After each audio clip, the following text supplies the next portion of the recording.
68살이 되던 해 나는 다시 한복을 입었습니다.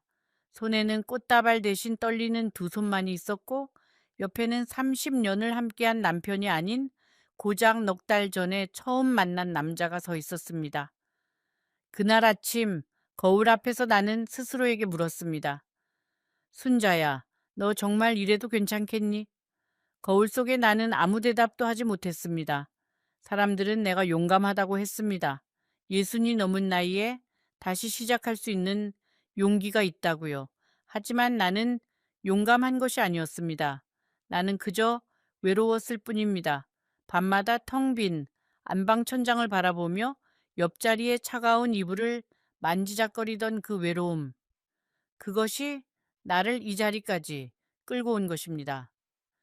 첫 남편이 세상을 떠난 지 꼭 5년이 되던 해였습니다.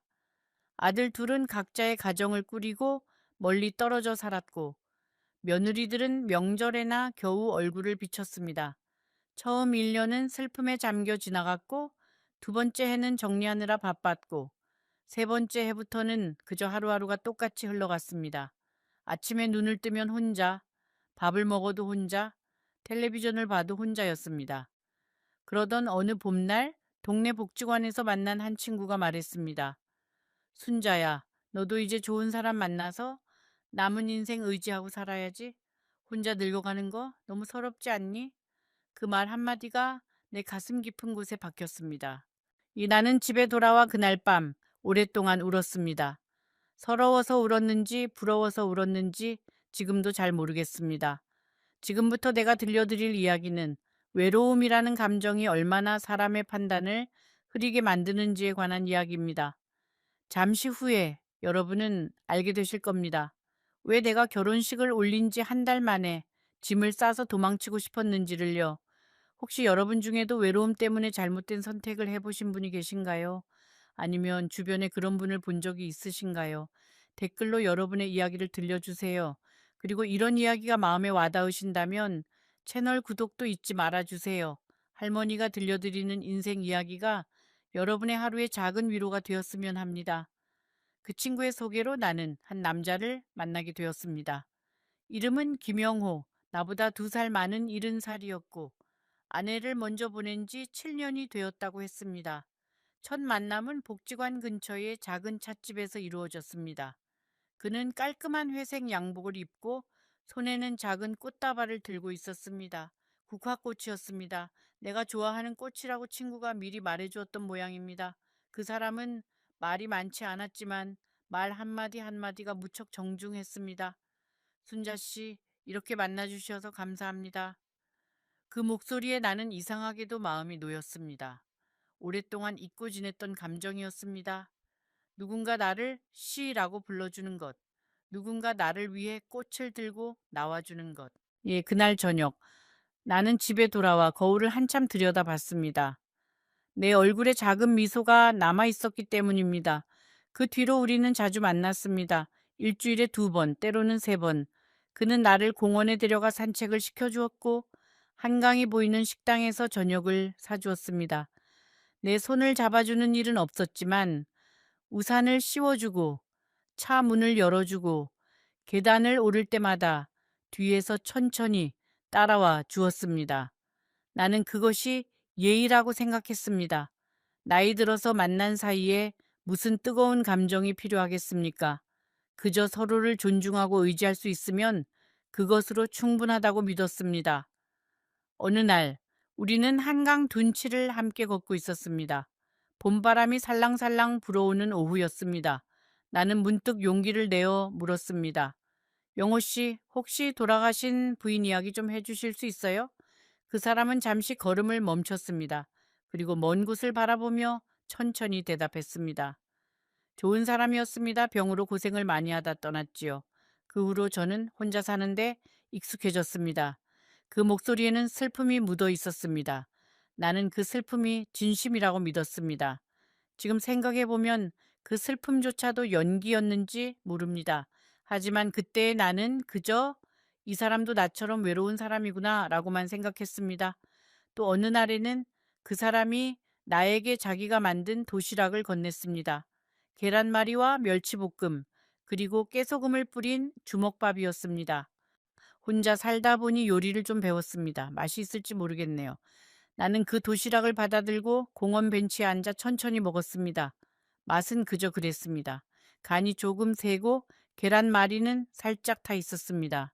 하지만 나는 그 맛이 참 따뜻하다고 느꼈습니다. 누군가 나를 위해 도시락을 싸주었다는 사실만으로도 5년 동안 굳어있던 내 마음이 조금씩 녹는 것 같았습니다.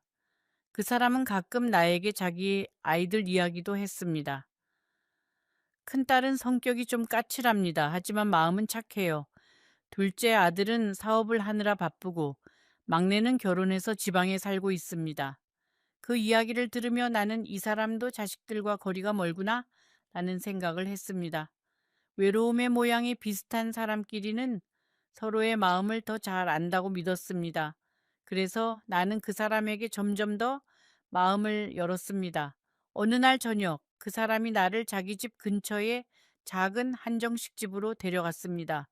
우리는 창가에 앉아 된장찌개와 나물 반찬들을 먹었습니다. 식사를 하는 내내 그 사람은 반찬 그릇들을 자꾸만 정리했습니다. 내가 젓가락으로 나물을 집은 후에 접시가 조금 삐뚤어지면 그것을 다시 똑바로 맞추었습니다. 물컵이 원래 자리에서 조금 벗어나면 그것도 다시 제자리에 놓았습니다. 나는 그 모습을 보며 참 꼼꼼한 사람이구나 라고만 생각했습니다. 그것이 얼마나 큰 경고 신호였는지 그때 나는 전혀 눈치채지 못했습니다. 예, 그 무렵 그 사람과 함께 저녁을 먹고 돌아오는 날이면 나는 종종 첫 남편의 꿈을 꾸었습니다. 꿈속에서 첫 남편은 언제나 같은 말을 했습니다. 여보, 왜 그리 서두르는 거야? 천천히 해. 천천히 알아가. 잠에서 깨면 베개가 젖어 있었습니다. 하지만 낮이 되면 그 꿈의 의미를 곧 잊어버렸습니다. 낮에는 영호 씨의 전화가 왔고 그 정중한 목소리가 꿈속의 경고를 지워버렸기 때문입니다. 어느 일요일 오후 그 사람이 나를 자기가 자주 가는 공원으로 데려갔습니다. 그 공원은 시내에서 조금 떨어진 조용한 곳이었습니다. 우리는 나란히 벤치에 앉아 호수를 바라봤습니다. 그 사람이 조용히 말했습니다. 순자 씨, 저는 이 공원에 자주 옵니다. 여기 앉아 있으면 마음이 편안해집니다. 나는 그 말에 고개를 끄덕였습니다. 저도 정말 좋네요. 조용하고 평화로워요. 그 사람은 잠시 말이 없다가 덧붙였습니다. 제가 가장 힘들 때마다 이 공원에 와서 많이 생각했습니다. 여기에 오면 답이 나오곤 했어요. 나는 그때 이 사람이 참 사려 깊은 사람이라고 생각했습니다. 지금 돌아보면 그 사람이 이 공원에 와서 많이 생각했다는 것이 어떤 생각이었는지 알 것 같습니다. 그 사람은 여기에서 다음 상대를 어떻게 찾을지 계획하고 있었던 것입니다. 그날 공원에서 돌아오는 길에 그 사람이 처음으로 내 손을 살짝 잡았습니다. 정말 잠시였습니다. 그리고 곧 손을 뺐습니다. 나는 그 짧은 순간에 손길에 가슴이 떨렸습니다. 5년 만에 느끼는 누군가의 천이었습니다. 차갑지도 뜨겁지도 않은 그저 건조한 손이었습니다. 하지만 그때의 나에게는 그것이 세상에서 가장 따뜻한 손처럼 느껴졌습니다. 외로움이라는 것이 얼마나 무서운 감정인지요. 외로움은 우리에게 작은 것도 크게 보이도록 만듭니다. 평범한 말 한마디가 고백처럼 들리고 건조한 손길이 포옹처럼 느껴지고 계산된 친절이 진심처럼 여겨집니다. 그 무렵 나는 복지관 친구에게 그 사람에 대해 물었습니다. 너는 그 사람을 어떻게 알게 됐니? 어떤 사람이야? 친구는 조금 망설이더니 대답했습니다. 나도 사실 잘 몰라. 그냥 한 번 소개받은 적이 있는데 점잖은 분이더라고. 그래서 너 생각이 나서 소개해 준 거야. 나는 그 말에 고개를 끄덕였습니다. 사실 그 친구도 그 사람을 잘 아는 것은 아니었습니다. 하지만 그때 나는 그것조차도 깊이 생각하지 않았습니다. 누군가를 만날 수 있다는 사실만으로도 나는 이미 마음이 들떠 있었기 때문입니다. 지금 생각하면 나는 그때 너무 조급했습니다. 누군가를 알아가는 데는 시간이 필요한 법인데 나는 그 시간을 아깝게 여겼습니다. 그 사이에도 작은 이상한 일들이 하나씩 쌓여갔습니다. 한 번은 그 사람과 함께 시장에 갔는데 시장 상인 아주머니가 그 사람을 보고 잠시 표정이 굳어지는 것을 보았습니다. 그 아주머니는 나를 빤히 쳐다보더니 아무 말 없이 고개를 돌렸습니다. 나는 이상했지만 그 사람에게 물어보지는 않았습니다. 모르는 사람의 시선에 의미를 두고 싶지 않았기 때문입니다. 하지만 그 아주머니의 눈빛에는 분명 뭔가가 있었습니다. 동정이었는지 경고였는지 나는 그것을 무시했습니다. 2달쯤 지났을 때 그 사람이 조심스럽게 말을 꺼냈습니다. 순자 씨, 우리 이제 나이도 있고 언제까지 이렇게 만나기만 할 수는 없지 않겠습니까? 나는 그 말의 뜻을 단번에 알아들었습니다. 가슴이 두근거렸습니다. 68배 나이에도 가슴이 두근거릴 수 있다는 것을 나는 그때 처음 알았습니다. 생각해 볼게요. 나는 그렇게만 대답했습니다. 하지만 마음속으로는 이미 결정을 내린 상태였습니다. 집에 돌아오는 길에 나는 하늘을 올려다 봤습니다. 봄밤의 별들이 유난히 반짝이고 있었습니다. 오랜만에 느끼는 설렘이었습니다. 그날 밤 나는 첫 남편의 사진을 오랫동안 바라봤습니다. 여보, 미안해요. 하지만 나도 이제 너무 외로워요. 용서해 주세요. 사진 속의 남편은 여전히 웃고 있었습니다. 그 웃음이 허락인지 만류인지 나는 알 수 없었습니다. 문제는 아들들이었습니다. 큰아들에게 전화를 걸어 이야기를 꺼냈을 때 잠시 침묵이 흘렀습니다. 엄마, 진심이세요? 큰아들의 목소리는 떨리고 있었습니다. 저는 엄마가 행복하시길 바라요. 하지만 너무 급한 것 아니세요? 그 사람에 대해서 얼마나 아시는데요? 나는 대답했습니다. 아들아, 엄마도 이제 얼마나 더 살지 모르겠다. 남은 시간이라도 누군가와 함께 있고 싶구나.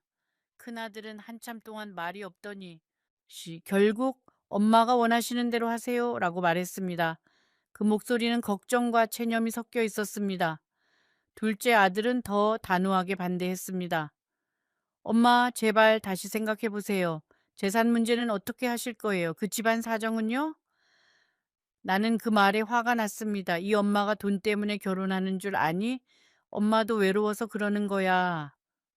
둘째 아들은 한숨을 쉬더니 더 이상 말하지 않았습니다. 하지만 전화를 끊기 전에 작은 목소리로 이렇게 말했습니다.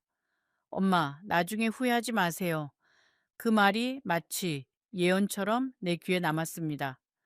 며느리들도 마음에 들어 하지 않는 눈치였습니다. 특히 큰며느리는 전화로 이렇게 말했습니다. 어머님, 저희는 어머님 결정을 존중해요. 하지만 혹시라도 나중에 후회하실까봐 걱정이에요. 나는 그때 그 말을 흘려들었습니다. 지금 생각해보면 그 말 속에 얼마나 많은 지혜가 담겨 있었는지 모릅니다. 가족이라는 것은 그런 것이지요. 내 눈에는 보이지 않는 것들이 가족의 눈에는 선명하게 보이는 법입니다. 하지만 그때 나는 외로움에 취해 있었고 누구의 말도 들리지 않았습니다. 결혼식은 조촐하게 치렀습니다.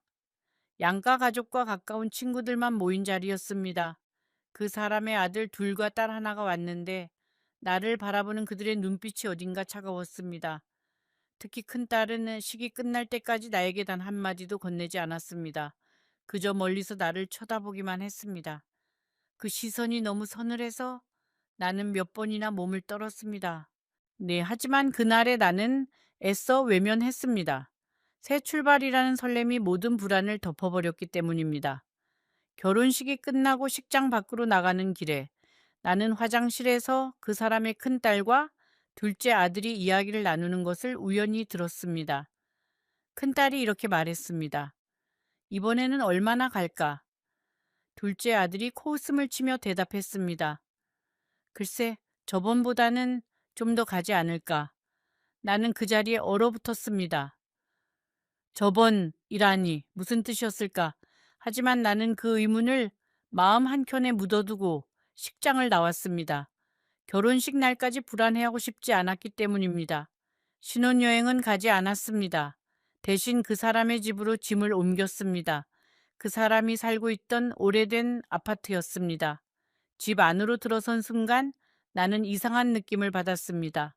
너무 깨끗했습니다. 지나치게 깨끗했습니다. 마치 사람이 살지 않는 집처럼 모든 것이 제자리에 놓여 있었습니다. 먼지 한 톨 찾아볼 수 없었습니다. 여보, 집이 정말 깨끗하네요. 내가 그렇게 말하자 그 사람은 옅게 웃으며 대답했습니다. 제가 좀 유별나서요. 모든 것이 제자리에 있어야 마음이 놓입니다. 그때는 그저 깔끔한 사람이구나 하고 생각했습니다. 하지만 그것이 시작이었습니다. 지금 돌아보면 그것이 모든 것의 시작이었습니다. 나는 그 집 안을 천천히 둘러봤습니다.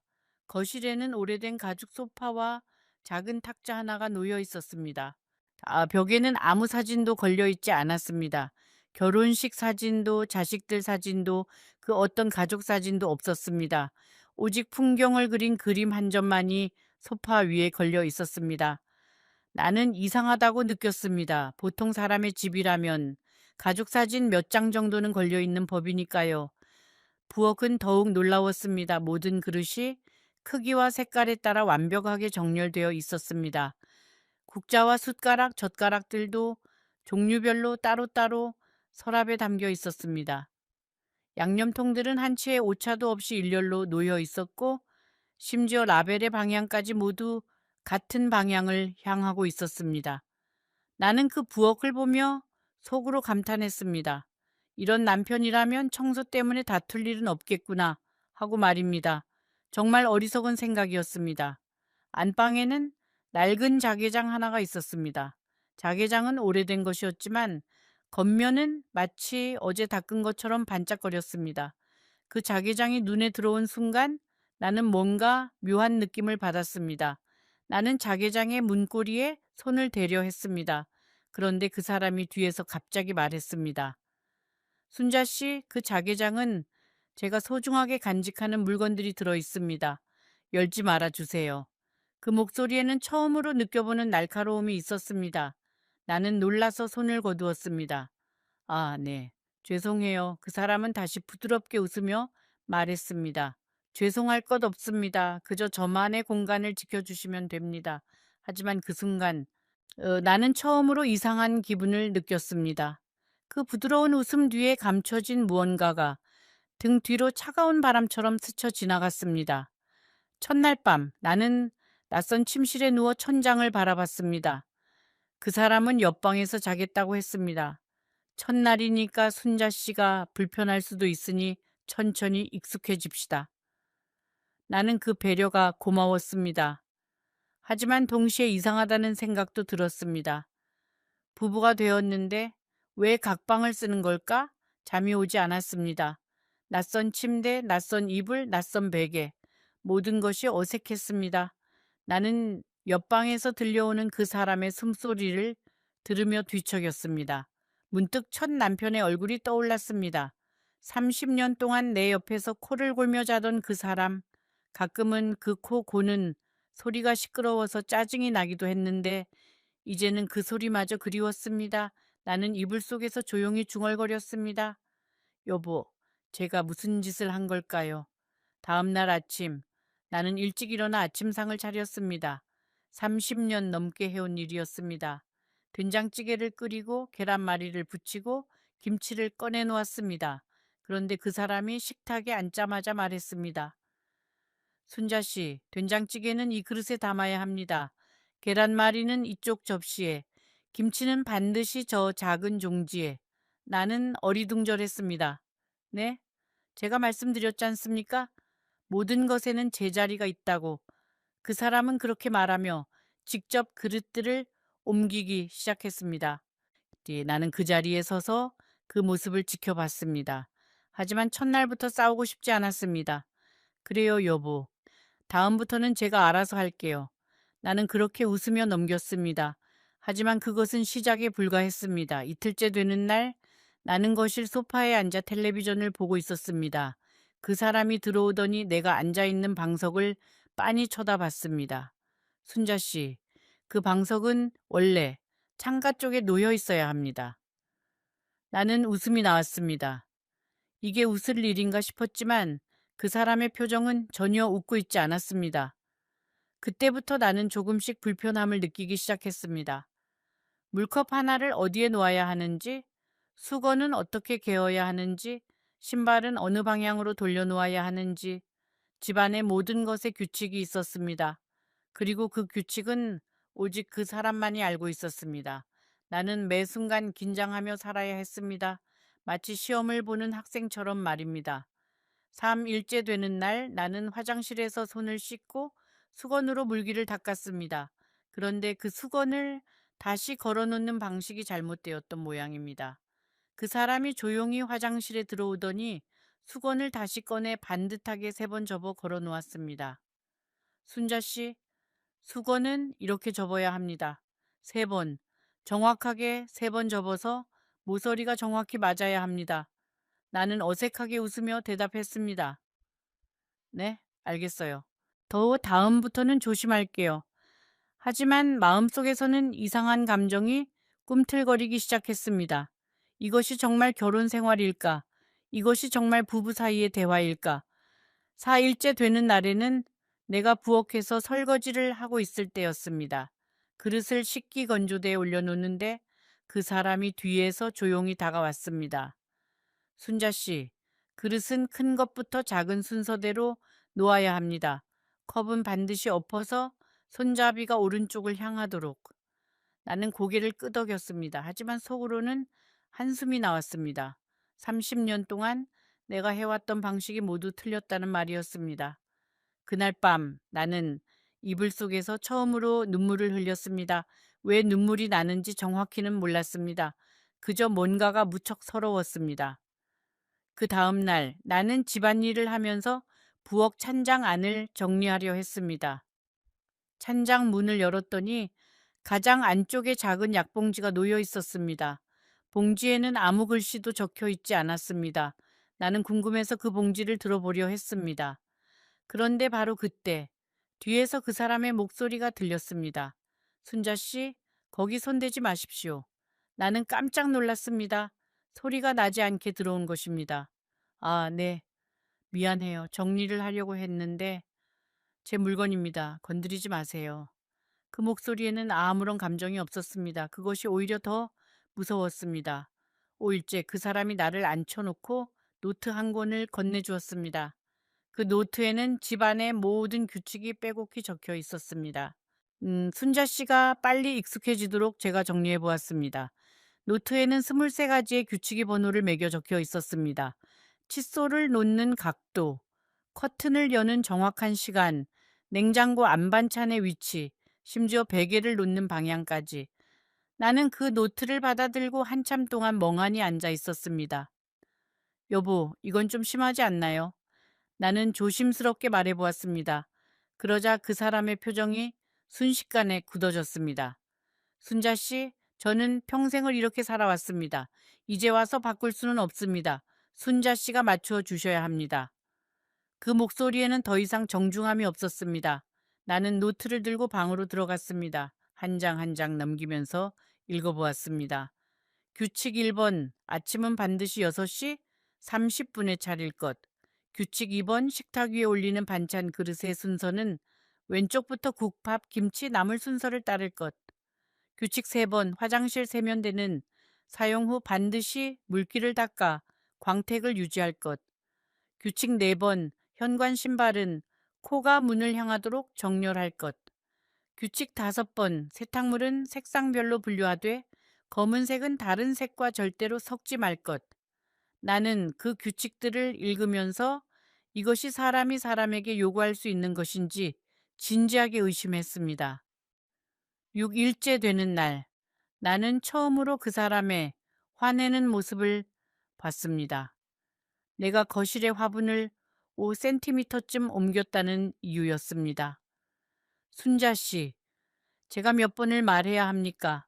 그 모든 것에는 제자리가 있다고.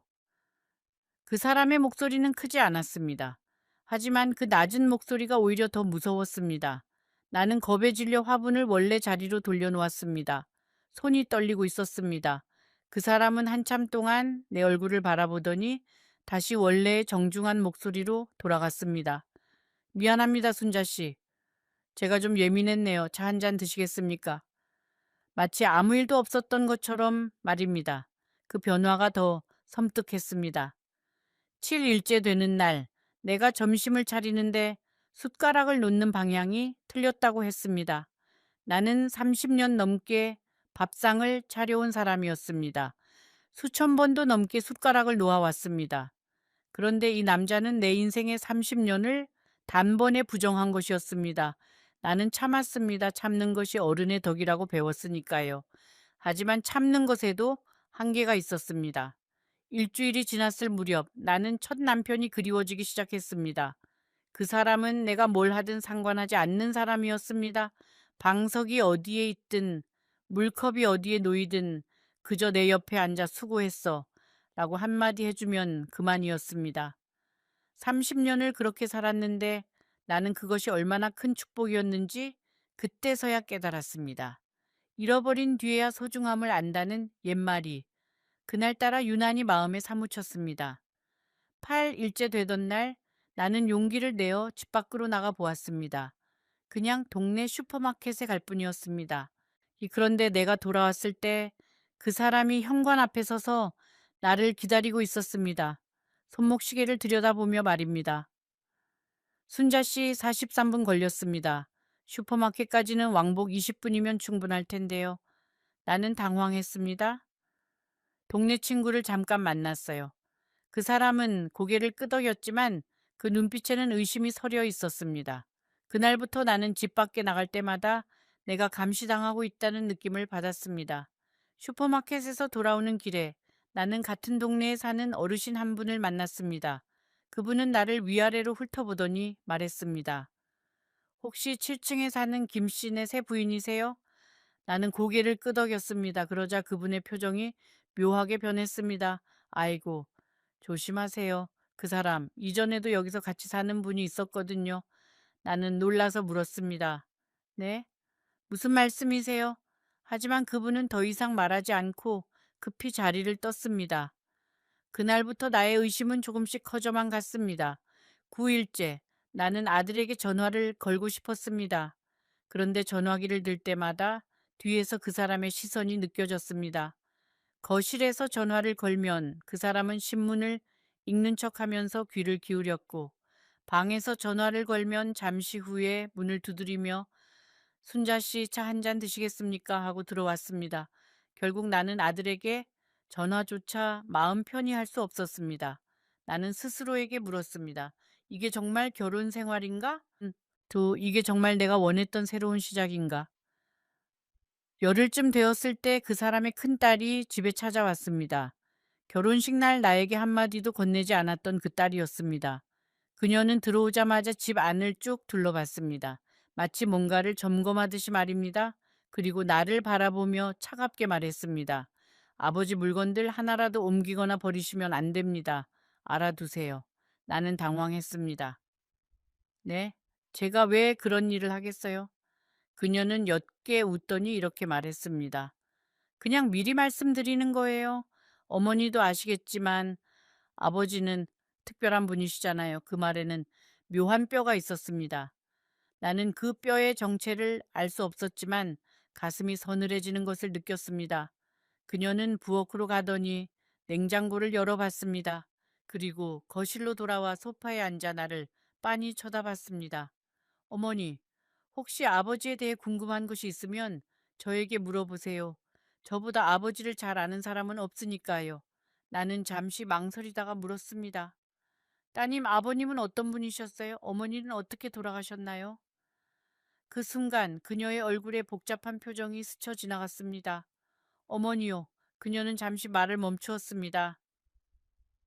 어머니는 병으로 돌아가셨다고 들으셨죠? 그것도 사실이기는 해요. 하지만 엄마는 병이 나기 전부터 이미 무척 지쳐 계셨어요. 그 말 끝에 그녀는 입을 다물었습니다. 더 이상 말하지 않겠다는 의지가 느껴졌습니다. 그녀는 자리에서 일어났습니다. 저는 이만 가볼게요. 어머니 조심하세요. 이 집에서는 조용히 지내시는 게 좋을 거예요. 그 말을 남기고 그녀는 나갔습니다. 나는 그녀가 나간 후에도 한참을 그 자리에 앉아 있었습니다. 조심하세요라는 그 말이 계속 머릿속에서 메아리 쳤습니다. 그녀가 떠난 뒤 나는 현관에 벗어놓은 그녀의 신발 자리를 바라봤습니다. 그녀는 신발을 아무렇게나 벗어놓고 갔었습니다.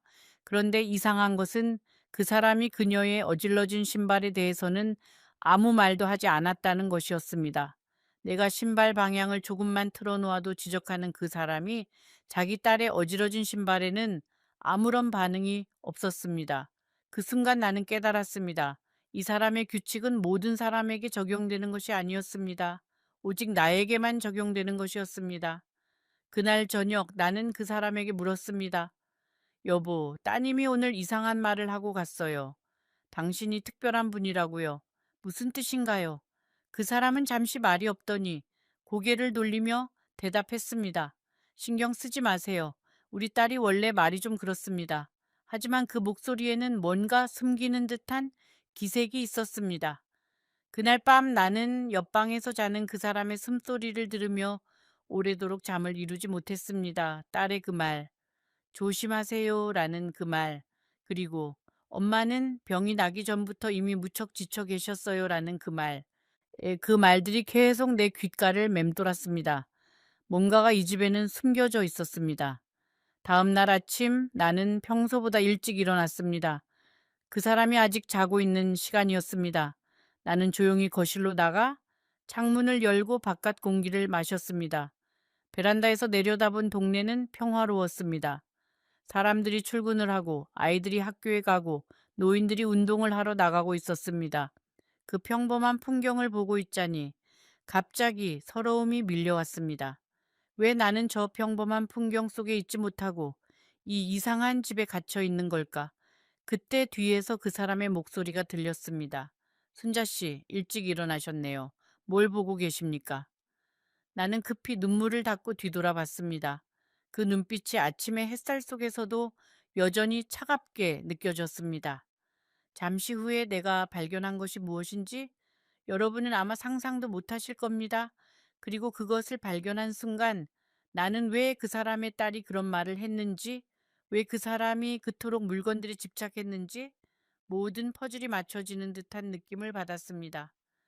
그 사이에도 집안에서의 생활은 점점 더 견디기 힘들어졌습니다. 열 하루째 되는 날, 나는 그 사람이 은근히 내 재산에 대해 묻는 것을 느꼈습니다. 순자 씨, 혹시 부동산은 어떻게 하고 계십니까? 나이가 드시면 관리하기 힘드실 텐데요. 저에게 맡기시면 제가 잘 관리해 드릴 수 있습니다. 그 말에 나는 어색하게 웃으며 얼버무렸습니다. 아, 제 것은 얼마 안 돼요. 아들들이 알아서 해주고 있어요. 그 사람의 얼굴에 살짝 실망의 기색이 스쳐 지나갔습니다. 나는 그 순간에야 깨달았습니다. 이 사람의 관심이 처음부터 내가 아니라 내가 가진 것에 있었는지도 모른다는 것을. 그날 저녁 식사 자리에서 그 사람은 또 이상한 말을 했습니다. 순자 씨, 우리 이제 부부인데 명의도 하나로 합치는 게 어떻겠습니까? 나는 놀라서 젓가락을 내려놓았습니다. 네? 무슨 명의요? 제3명의 말입니다. 나는 한참 동안 대답하지 못했습니다. 결혼한 지 이제 겨우 열하루가 지났을 뿐이었습니다. 나는 간신히 웃으며 대답했습니다. 여보, 그건 좀 천천히 생각해 봅시다. 그 사람의 표정이 또 그 묘하게 굳은 얼굴로 바뀌었습니다. 하지만 이번에도 금방 원래의 부드러운 표정으로 돌아왔습니다. 그날 밤에도 재산 이야기는 계속되었습니다. 잠자리에 들기 전 그 사람이 내 방 문 앞에 서서 말했습니다. 순자 씨, 저는 순자 씨를 위해서 이런 이야기를 하는 것입니다. 나이가 들면 재산 관리가 어려워집니다. 제가 곁에서 도와드리고 싶은 것뿐입니다. 그 목소리는 부드러웠지만 그 부드러움 뒤에 감춰진 진짜 의도가 나에게는 점점 뚜렷하게 보이기 시작했습니다. 그날 밤 나는 도저히 잠을 이룰 수가 없었습니다. 가슴이 답답하고 머리가 지끈거렸습니다. 나는 조용히 거실로 나와 소파에 앉았습니다. 그 옆방에서는 그 사람이 자는 숨소리가 일정하게 들렸습니다. 너무나 일정해서 오히려 이상할 정도였습니다. 마치 자지 않으면서 자는 척하는 것 같은 그런 숨소리였습니다. 나는 머리를 감싸 쥐었습니다. 2달 전만 해도 나는 그저 외로운 노인이었을 뿐이었습니다. 지금은 나는 지금 무엇이 되어 있는 걸까요? 눈물이 주르륵 흘러내렸습니다. 소리내어 울 수도 없었습니다. 옆방에 그 사람이 들을까봐 두려웠기 때문입니다. 열이틀째 되는 날, 그 사람은 병원에 정기검진을 받으러 간다며 아침 일찍 집을 나섰습니다. 오후 늦게나 돌아올 겁니다. 편하게 계세요. 나는 오랜만에 혼자가 되는 시간이 반가웠습니다. 따뜻한 차 한 잔을 마시며 창밖을 바라보는데 문득 안방 쪽에 있는 낡은 자개장이 눈에 들어왔습니다. 그 자개장은 집 안에서 유일하게 내가 한 번도 들여다보지 못한 곳이었습니다. 처음에는 그 말을 존중했습니다. 부부라도 서로의 사생활은 지켜줘야 하니까요. 하지만 그날따라 이상하게도 그 자개장이 자꾸만 나를 부르는 것 같았습니다. 나는 잠시 망설였습니다. 열지 말라고 했는데 몰래 여는 것은 옳지 않은 일이었습니다. 하지만 지난 열이틀 동안 쌓인 이상한 느낌들, 그 딸의 의미심장한 말, 그 사람의 지나친 집착, 동네 어르신의 경고, 결혼식 날 들었던 자녀들의 대화, 모든 것이 하나의 의문으로 모아지고 있었습니다. 나는 결심했습니다. 자개장의 문을 열자 오래된 나무 냄새가 훅 풍겨 나왔습니다. 제 안에는 낡은 상자들이 가지런히 놓여 있었습니다. 나는 가장 위에 있는 상자를 조심스럽게 꺼냈습니다. 그 안에는 오래된 사진들과 편지들이 들어 있었습니다. 사진 속에는 젊은 시절의 그 사람과 한 여자가 함께 있었습니다. 그 사람의 첫 번째 아내일 것이라고 짐작했습니다. 그런데 사진을 한 장 한 장 넘기다가 나는 이상한 점을 발견했습니다. 사진 속의 여자가 한 명이 아니었습니다. 젊은 시절의 사진 속 여자, 중년 시절의 사진 속 여자, 그리고 노년 시절의 사진 속 여자, 모두 다른 사람이었습니다. 세 명의 여자가 그 사람과 함께 있는 사진이었습니다. 나는 손이 떨리기 시작했습니다. 그 사람은 나에게 아내를 먼저 보낸 지 7년이 되었다고 했습니다. 단 한 번의 결혼이었다고. 그런데 이 사진들은 무엇이란 말입니까? 나는 급하게 상자 안에 있던 편지 하나를 꺼내 읽기 시작했습니다. 편지는 어느 여자가 그 사람에게 쓴 것이었습니다. 날짜는 15년 전이었습니다. 여보, 더 이상은 버틸 수가 없어요. 당신의 그 집착이, 당신의 그 규칙들이 나를 숨막히게 해요. 나는 사람이지 당신이 정리해 놓은 물건이 아니에요. 미안해요. 떠날게요. 편지를 읽는 순간 내 머릿속에서 뭔가가 무너지는 소리가 들렸습니다. 이 여자도 나와 같은 처지였던 것입니다. 나는 떨리는 손으로 다른 편지를 꺼냈습니다. 그 편지는 더 오래전 것이었습니다. 20년 전 또 다른 여자가 쓴 편지였습니다. 여보, 저는 도망칩니다. 더 이상 당신 옆에 있을 수가 없습니다. 당신은 사람을 사랑하는 법을 모르는 사람이에요. 당신은 그저 소유하려고만 할 뿐이에요. 나는 그 자리에 주저앉았습니다. 다리에 힘이 풀렸습니다. 세 명의 여자 모두 떠났습니다. 그리고 그 사람은 나에게 한 번의 결혼이라고 거짓말을 했습니다. 나는 자개장 안의 모든 상자를 다 뒤졌습니다. 두 번째 상자에는 사진첩이 있었습니다. 사진첩에는 그 여자들과 그 사람이 함께 찍은 결혼 사진들이 붙어 있었습니다. 세 번의 결혼식, 세 번의 웃음, 그리고 세 번의 이별. 사진첩을 넘기면서 나는 세 여자의 얼굴을 하나하나 살펴봤습니다. 첫 번째 여자는 나와 비슷한 나이대였습니다. 둥근 얼굴에 선한 눈매를 가진 사람이었습니다. 두 번째 여자는 조금 더 나이가 들어 보였습니다. 머리가 하얗고 얼굴에는 고단함이 가득했습니다. 세 번째 여자는 가장 최근의 사람인 것 같았습니다. 결혼식 사진 속에서 그녀는 웃고 있었지만 그 웃음이 어딘가 어색해 보였습니다. 나는 그 사진들을 보며 생각했습니다. 이 여자들도 나처럼 외로웠을 것입니다. 이 여자들도 나처럼 속았을 것입니다. 세 번째 상자에서 나는 또 다른 것을 발견했습니다. 그것은 그 사람이 쓴 일기장이었습니다. 일기장을 넘기던 내 손이 어느 페이지에서 멈췄습니다. 거기에는 이렇게 쓰여 있었습니다. 또 한 여자가 떠났다. 왜 그녀들은 내 마음을 이해하지 못하는 것일까? 나는 그저 완벽한 질서 속에서 완벽한 사랑을 주고 싶었을 뿐인데. 나는 일기장의 다른 페이지들도 넘겨보았습니다. 어떤 페이지에는 이렇게 쓰여 있었습니다. 오늘도 그녀는 내 규칙을 어겼다. 왜 그렇게 단순한 것조차 지키지 못하는 것일까? 또 다른 페이지에는 그녀가 떠나겠다고 말했다. 나는 붙잡지 않았다. 붙잡을 가치도 없는 여자였다. 다음에는 더 순종적인 여자를 찾아야겠다. 나는 그 글들을 읽으며 몸이 부들부들 떨렸습니다. 이 사람은 사람을 사람으로 보지 않는 사람이었습니다. 일기장에는 또 이런 페이지도 있었습니다. 결혼정보업체에 다시 등록했다. 이번에는 조건을 더 구체적으로 적었다. 60살 이상, 자식들과 거리가 먼 여자, 경제적으로 여유가 없는 여자. 이런 여자는 쉽게 떠나지 못한다. 그 글을 읽는 순간 나는 속이 뒤집히는 것 같았습니다. 그리고 나는 그 조건들에 완벽하게 부합하는 여자였던 것입니다. 일기장을 더 넘기자 내 관한 내용도 나왔습니다. 첫 만남부터 결혼식까지 그 사람은 모든 것을 기록해 놓았습니다. 오늘 순자 씨를 만났다. 예상대로 외로움에 지친 얼굴이었다. 몇 마디 달콤한 말과 국화꽃, 한 다발의 그녀의 눈이 흔들렸다. 이 여자는 쉽다. 나는 그 글을 읽으며 이를 악물었습니다. 그 국화꽃, 그 첫 만남, 그 모든 것이 계산된 덫이었던 것입니다. 또 다른 페이지에는 이렇게 쓰여 있었습니다. 순자 씨에게 도시락을 만들어 주었다. 여자들은 이런 사소한 것에 약하다. 특히 외로운 여자들은 더욱 그렇다. 그 계란말이. 그 따뜻했던 순간, 내가 5년 만에 처음으로 마음이 녹는다고 느꼈던 그 순간조차도 그 사람에게는 그저 계산된 전략이었던 것입니다. 나는 그 자리에 앉아 소리 없이 울었습니다. 그 다음 페이지에는 더 충격적인 내용이 있었습니다. 이번에는 순자라는 여자를 만났다. 68.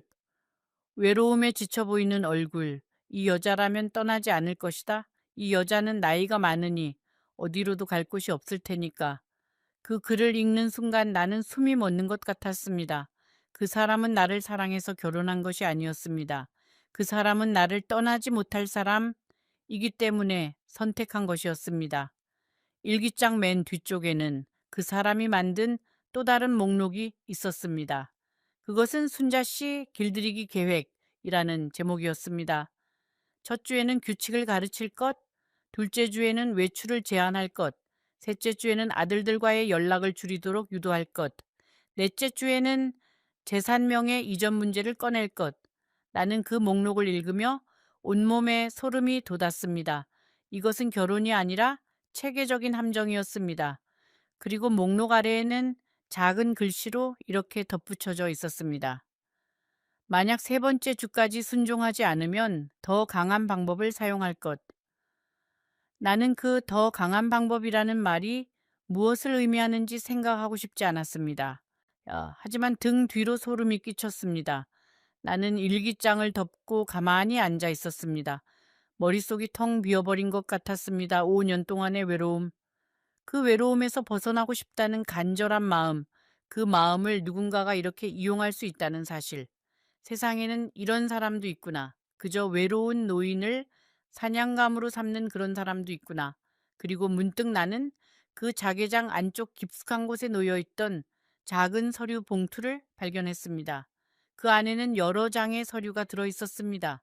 꺼내보니 그것들은 부동산 관련 서류들이었습니다. 그런데 이상하게도 몇몇 서류에는 앞서 떠났던 여자들의 이름이 적혀 있었습니다. 그 여자들의 재산이 어떻게 그 사람에게로 넘어갔는지 그 과정이 서류에 고스란히 남아 있었습니다. 나는 그제서야 모든 것을 이해했습니다. 그 사람은 외로운 여자들을 찾아내서 그들의 재산과 삶을 빼앗아 온 것이었습니다. 나는 그 서류들을 다시 제자리에 넣으려다가 손을 멈췄습니다. 한 장만이라도 가져가야 한다는 생각이 들었기 때문입니다. 나는 떨리는 손으로 서류 한 장을 핸드폰 카메라로 찍었습니다. 그리고 일기장의 몇 페이지도 찍었습니다. 앞서 떠난 여자들의 편지도 찍었습니다. 사진들 역시 빠짐없이 찍었습니다. 만약 그 사람이 돌아와서 이것을 알게 되면 어떻게 될까 하는 두려움이 밀려왔습니다. 하지만 동시에 이 증거들이 있으면 나뿐만 아니라 다른 피해자들까지 구할 수 있을 것이라는 희망도 있었습니다. 사진을 찍는 도중에 나는 서류 더미 사이에서 또 하나의 종이를 발견했습니다. 그것은 보험 서류였습니다. 두 번째, 아내의 이름으로 된 보험이었는데 수익자란에는 그 사람의 이름이 적혀 있었습니다. 그리고 그 보험금은 이미 지급 완료된 상태였습니다. 나는 그 서류를 보며 온몸에 힘이 빠지는 것을 느꼈습니다. 이 사람은 도대체 어디까지 계획하고 있었던 것일까? 나는 눈물을 닦고 자개장 안에 모든 것을 정리했습니다. 최대한 원래 상태와 같이 놓으려 했습니다. 그 사람은 밀리미터 단위로 물건을 정리하는 사람이었기 때문에 한치라도 어긋나면 알아챌 것이었습니다. 나는 있는 힘을 다해 상자들의 위치를 맞추었습니다. 손이 너무 떨려서 몇 번이나 상자를 떨어뜨릴 뻔했습니다. 그리고 그때 현관문이 열리는 소리가 들렸습니다. 그 사람이 돌아온 것이었습니다. 예상보다 훨씬 일찍이었습니다. 나는 황급히 상자들을 제자리에 넣고 자개장 문을 닫았습니다. 그 사람이 안방에 들어왔을 때 나는 애써 웃으며 그를 맞이했습니다. 일찍 오셨네요. 그 사람은 나를 한참 동안 바라봤습니다. 그리고 천천히 자개장 쪽으로 시선을 옮겼습니다. 나는 가슴이 덜컥 내려앉았습니다. 순자 씨, 자개장을 열어보셨습니까? 나는 거짓말을 했습니다. 아니요, 여보. 제가 왜 그러겠어요. 하지만 내 목소리는 떨리고 있었습니다. 그 사람은 자개장 앞으로 가더니 문을 열어봤습니다. 그리고 안쪽을 살폈습니다. 나는 심장이 터질 것 같았습니다. 그 사람이 천천히 뒤돌아 나를 바라봤을 때 그 눈빛은 내가 지금까지 본 어떤 눈빛과도 달랐습니다. 차갑고 날카롭고 그리고 무서웠습니다. 순자 씨, 상자의 위치가 달라져 있습니다. 이 자개장 안의 모든 것은 제가 직접 정리해 놓은 것입니다. 밀리미터 단위로. 나는 아무 말도 할 수 없었습니다. 그 사람은 한 걸음씩 나에게 다가왔습니다. 순자 씨, 당신은 약속을 어겼습니다. 저는 약속을 어기는 사람을 용서하지 않습니다. 그 순간 나는 도망쳐야 한다는 것을 깨달았습니다. 당장, 지금 이 집에서 나는 떨리는 목소리로 말했습니다. 여보, 미안해요. 제가 호기심에 그만 용서해 주세요. 그 사람은 한참 동안 말이 없더니 천천히 등을 돌리며 말했습니다. 오늘 밤은 그냥 넘어가겠습니다. 하지만 다시는 이런 일이 없기를 바랍니다. 그날 밤 나는 한숨도 잠을 이루지 못했습니다. 옆방에서 그 사람이 자고 있는 숨소리가 들렸습니다. 평소에는 느끼지 못했던 그 숨소리가 그날따라 유난히 무섭게 들렸습니다. 나는 이불 속에서 내 핸드폰을 꺼내 큰아들에게 메시지를 보냈습니다. 아들아, 엄마가 내일 잠깐 너희 집에 갈게. 할 얘기가 있어. 큰아들에게서 곧바로 답이 왔습니다. 엄마, 무슨 일이에요? 괜찮으세요? 나는 짧게만 대답했습니다. 내일 만나서 이야기하자. 지금은 말하기 힘들다. 답장을 보낸 후 나는 핸드폰을 베개 밑에 깊숙이 숨겼습니다. 그날 밤 내내 나는 천장을 바라보며 뒤척였습니다. 새벽 3시쯤 나는 뭔가 이상한 소리를 들은 것 같았습니다. 옆방의 문이 살짝 열리는 소리였습니다. 나는 급히 눈을 감고 자는 척했습니다. 그리고 잠시 후 발소리가 내 방 앞으로 다가오는 것이 느껴졌습니다. 그 사람이 내 방문 앞에 서 있다는 것을 나는 본능적으로 알 수 있었습니다. 심장이 미친 듯이 뛰었습니다. 얼마나 그렇게 서 있었는지 모릅니다. 1분, 5분, 10분. 마침내 그 사람은 발길을 돌려 자기 방으로 돌아갔습니다. 그제서야 나는 참았던 숨을 내쉬었습니다. 그 순간 나는 확신했습니다. 내일 이 집을 나가야 한다는 것을. 무슨 일이 있어도. 다음 날 아침 나는 평소처럼 아침상을 차렸습니다. 그 사람은 아무 일도 없었던 것처럼 밥을 먹었습니다. 식사가 끝난 후 나는 조심스럽게 말을 꺼냈습니다. 여보, 오늘 큰아들네 집에 잠깐 다녀올게요. 손주가 아프다고 해서요. 그 사람은 나를 한참 동안 쳐다봤습니다. 언제 돌아오십니까? 저녁이에요. 손주가 어디가 아픕니까? 그 사람이 다시 물었습니다. 나는 순간 당황했습니다. 그냥 감기인 것 같아요. 여봐, 며느리는 옆에 없습니까? 며느리도 있는데 손주가 할머니를 찾는다고 해서요. 그 사람은 한참 동안 나를 바라보더니 말했습니다. 그렇군요. 잘 다녀오십시오. 그 목소리에는 의심이 묻어 있었습니다. 나는 등 뒤로 식은땀이 흐르는 것을 느꼈습니다. 나는 작은 가방 하나만 들고 집을 나왔습니다. 다른 짐은 아무것도 가져가지 못했습니다. 아파트를 나서는 순간 나는 뒤를 돌아보지 않았습니다. 발걸음을 빨리 했습니다. 마치 누군가가 뒤에서 쫓아오는 듯한 느낌이었습니다. 버스 정류장에 도착했을 때 나는 숨이 턱 끝까지 차 있었습니다. 버스를 기다리는 동안 나는 수십 번도 더 뒤를 돌아봤습니다. 그때 핸드폰이 울렸습니다. 화면에는 그 사람의 이름이 떠 있었습니다. 나는 전화기를 꽉 쥐었습니다. 결국 받았습니다. 받지 않으면 더 의심할 것 같았기 때문입니다. 네, 여보세요? 순자 씨, 어디까지 가셨습니까? 지금 버스 기다리고 있어요. 아, 그렇습니까? 저녁에 뵙겠습니다. 전화가 끊긴 후 나는 한참을 그 자리에 서 있었습니다. 버스가 도착했을 때 나는 거의 도망치듯 버스에 올라탔습니다. 버스 안에서 나는 창가 자리에 앉아 밖을 내다봤습니다. 풍경이 천천히 흘러갔지만 내 눈에는 아무것도 보이지 않았습니다. 머릿속에서는 지난 2주 동안의 장면들이 계속 재생되고 있었습니다. 첫 만남의 국화꽃, 한강 둔치에서의 산책, 계란말이가 들어있던 도시락, 결혼식 날 그 사람, 딸의 차가운 시선, 자개장 안의 사진들, 그리고 그 끔찍한 일기장의 글씨들. 나는 두 손으로 얼굴을 감쌌습니다. 조용히 눈물이 흘러내렸습니다. 큰아들네 집에 도착해서 나는 모든 것을 털어놓았습니다. 큰아들과 큰며느리는 내 이야기를 듣고 한참 동안 말이 없었습니다. 큰아들이 먼저 입을 열었습니다. 엄마, 잘 도망치셨어요? 그런 사람과는 더 이상 함께 있으면 안 돼요. 큰며느리도 눈물을 글썽이며 말했습니다. 어머님, 죄송해요. 저희가 더 말렸어야 했는데. 나는 핸드폰을 꺼내 찍어온 사진들을 보여주었습니다. 일기장의 글씨들, 앞서 떠난 여자들의 편지들, 그리고 부동산 서류들. 큰아들은 그 사진들을 하나하나 살펴보더니 얼굴이 하얗게 질렸습니다. 엄마, 이건 그냥 이상한 사람의 문제가 아니에요. 이건 심각한 문제예요. 큰 며느리도 떨리는 목소리로 말했습니다. 어머님, 이 여자분들은 지금 어떻게 되셨을까요? 그 질문에 우리 모두는 아무 말도 할 수 없었습니다. 나는 고개를 저었습니다. 아니다. 너희 잘못이 아니야. 다 이 엄마의 잘못이지. 외로움에 눈이 멀어서 제대로 보지 못했던 엄마의 잘못이야. 그날 밤 나는 큰아들네 집 손님 방에서 오랜만에 편안하게 잠을 잤습니다. 낯선 규칙도 차가운 눈빛도 숨 막히는 침묵도 없는 그런 밤이었습니다. 새벽에 나는 한 번 잠에서 깼습니다. 잠시 여기가 어딘지 헷갈렸습니다. 이 천장을 올려다보는데 큰아들네 집 손님 방이었습니다. 나는 안도의 한숨을 내쉬었습니다. 그리고 조용히 울었습니다. 이번에는 서러워서가 아니라 살았다는 안도감 때문이었습니다. 다음 날 큰아들이 나 대신 그 사람에게 전화를 걸었습니다. 어머니는 더 이상 그 집으로 돌아가지 않으실 겁니다. 이혼 절차를 밟겠습니다.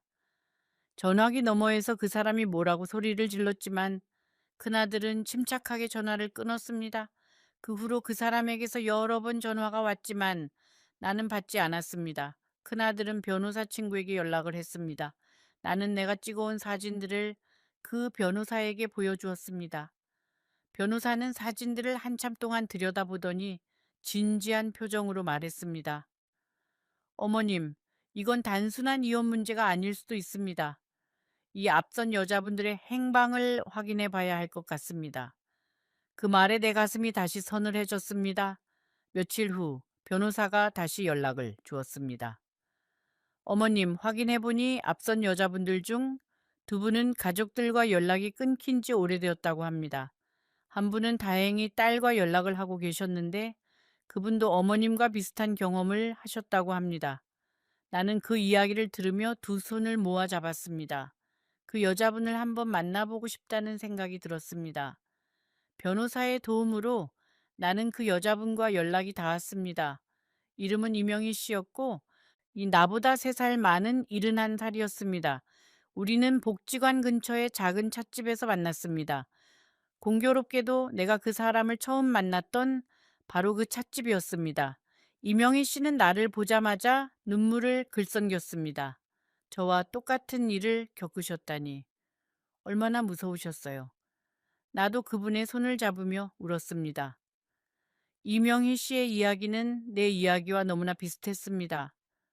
외로움, 국화꽃, 정중한 인사, 계란말이 도시락, 그리고 결혼 후에 그 수많은 규칙들.